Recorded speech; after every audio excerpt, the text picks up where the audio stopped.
नमस्कार। कैसे हो आप? आज हम कक्षा 8 की गणित की प्रश्नावली 6.4 का सवाल नंबर 2 करते हैं। सवाल है, निम्नलिखित संख्याओं में से प्रत्येक के वर्गमूल के अंकों की संख्या ज्ञात कीजिए बिना गणना की।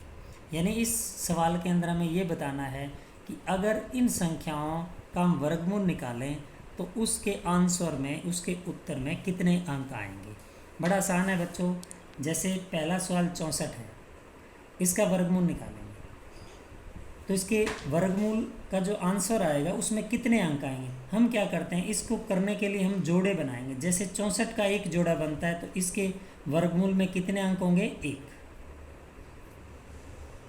इसी प्रकार जैसे दूसरा पोर्शन है 144 के हम पेयर बनाएंगे, एक ये और एक ये। कितने जोड़े हैं, 2, तो इसके अंक कितने आएंगे इसमें, 2। यानी संख्या में जितने जोड़े होते हैं उतने ही वर्गमूल में अंकों की संख्या होती है। जैसे हम ये सवाल करते हैं 27,225, इसके जोड़े हमने 1, 2 और ये अकेले अंक का भी जोड़ा होगा तो 1, 2, 3 जोड़े इसके अंदर बनते हैं। तो इसमें जो है अंकों की संख्या होगी हमारी 3। तो इस प्रकार से दूसरा सवाल आप कर सकते हैं। अब सवाल नंबर 3 करते हैं। सवाल नंबर 3 पहले सवाल की तरह ही है, लेकिन इसमें सिर्फ दशमलव है। भाग विधि से हमें निकालना है। तो इस सवाल करने के लिए पहला तरीका ये है, जैसे 2.56 का वर्गमूल निकालना है भाग विधि द्वारा, तो वही तरीका हम अपनाएंगे। सबसे पहले हमने जोड़े बनाए, 5 और 6 का एक जोड़ा और 2 का एक जोड़ा। दशमलव के बाद की जो संख्याएं होती हैं उनके जोड़े इस साइड से स्टार्ट करते हैं बनाने, दशमलव से पहली संख्याओं के पीछे से जोड़े बनाने शुरू करते हैं। तो तरीका वही अपनाना है जो हमने सवाल नंबर 1 में अपनाया। अब हमारे पास 1 है, वही हम पहले वर्ग निकले 4। अब 1 का वर्ग 1 होता है, 2 का वर्ग 4 होता है। हमारे पास 2 है, हम 2 नहीं लिख सकते, हम 1 लिखेंगे। 1 को 1 से गुणा करेंगे तो हमारा आंसर आएगा 1। अब इसको घटा देंगे 1 और दशमलव के बाद का पेयर हम पूरा उतारेंगे, तो पहले उतारने के बाद जो है आंसर में भी हम दशमलव लगाएंगे। उसके बाद वही तरीका हम इन दोनों का जोड़ करेंगे, 1 और 1 का जोड़ 2 होता है। अब हमें यहाँ पर 6 लाना है। 6 लाने के लिए हमारे पास 2 होते हैं, या तो हम यहाँ 4 लिखें या यहाँ 6 लिखें। तो यहाँ पर पहले हम 4 लिख के देखते हैं, तो हम देखते हैं हमारा आंसर 96 आता है, जबकि ये 156 है। इसका मतलब यहाँ पर हमें 6 लिखना पड़ेगा। तो इस 26 को अगर मैं 6 से गुणा करूँगा तो हमारा आंसर 156 आएगा, शेष हमारा 0 बच जाएगा। तो 2.56 का वर्गमूल आता है जी 1.6। एक तो तरीका ये है। इसी सवाल को दूसरे तरीके से हम कर सकते हैं कि 2.56 के पहले हम दशमलव हटा लेते हैं। तो 256 को दशमलव हटाएंगे तो दशमलव के नाम का 1 लिखेंगे। इधर 2 जीरो हैं, 2 अंक हैं, तो हम 2 जीरो लगाएंगे। अब इस पूरी संख्या का हम वर्गमूल निकालेंगे। 256 का वर्गमूल हम पहले सवाल की तरह भाग विधि से निकालेंगे।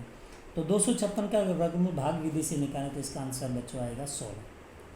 100 का वर्गमूल होता है 10, क्योंकि हमें पता है 10 का वर्ग 100 होता है।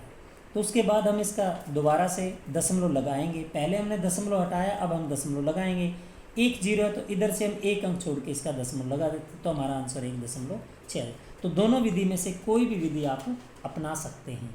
तो जैसे सवाल नंबर 3 का तीसरा पार्ट मैं आपको करवाता हूँ। जैसे 51.84, तो पहले हमने इसका जोड़ा बनाया, इसका जोड़ा। अब वही हम वर्ग लिखें। 1 का वर्ग 1 होता है, 2 का वर्ग 4 होता है, 3 का वर्ग 9 होता है, 4 का वर्ग 16 होता है, 5 का वर्ग 25 होता है, 6 का वर्ग 36 होता है, 7 का वर्ग 49 होता है, 8 का वर्ग 64 और 9 का वर्ग 81। तो हम हमारे पास 51 है, हम देखेंगे 49, 7 लिखेंगे पहले, और 7 को 7 से जब गुणा करेंगे तो आंसर 49 आएगा। अब इसको घटा देंगे 2 और दशमलव के बाद एक जोड़ा है 84, तो हम दशमलव के बाद का जोड़ा उतारते ही आंसर में भी दशमलव लगा देंगे। अब 7 और 7 का जोड़ हमारा 14 है। अब हमें पता है हमारा इकाई का अंक 4 है, और 4 लाने के लिए या तो हमें यहाँ 2 लिखना पड़ेगा या 8 लिखना पड़ेगा। तो हम अंदाज़ा लगा सकते हैं कि यहाँ पर 2, क्योंकि 14 अगर 2 लिखूँगा तो 14 की 2 से गुणा करेंगे तो 28 आएगा। 28 हम सी हमें चाहिए। तो 142 को हम 2 से गुणा करेंगे तो हमारा आंसर आएगा 284, शेष हमारा 0 बच जाएगा। तो इस प्रकार बच्चों 51.484 का जो वर्गमूल होगा वो 7.2 होगा। तो इस प्रकार से हम दशमलव की संख्याओं का भी वर्गमूल आसानी से निकाल सकते हैं। मैंने इसके बारे में आपको 2 विधियाँ बताई हैं। उन दोनों विधियों से आप जो भी विधि आपको आसान लगे इस विधि से आप इन दोनों सवालों को कर सकते हैं। मुझे आशा है कि वीडियो आपको पसंद आया है। अगर पसंद आए तो ज़्यादा से ज़्यादा इसको शेयर करें। जय भारत, जय विज्ञान।